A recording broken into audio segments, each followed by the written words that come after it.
If you have a 2008 Elantra and you've experienced a noisy clunking sound coming from the rear end and no one has been able to find it, this video is for you. I had this problem for several years, had it looked at by several mechanics while doing brake jobs, alignments, you name it. Nobody could find the problem. I checked the wheels, I removed the back seat, I removed the carpet from the back end of the trunk. I looked under the spare tire, nothing loose, nothing found. No other mechanic was able to find this problem until recently.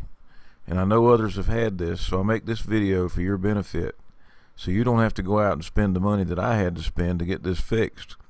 Unfortunately, it cost me about $650 to get this fixed.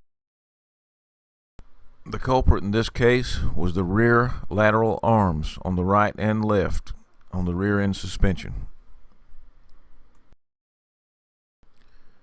I am definitely not a mechanic, but I do believe I could have replaced this myself if I'd have known exactly what the problem was and what the parts were.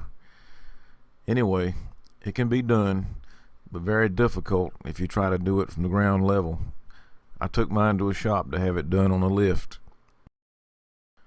I'm sorry for the quality of the video, but you can see I'm looking up under here at ground level. This is a very tight place to get to, and even harder if you try to replace the part. I hope at least someone will find this useful and save a lot of money.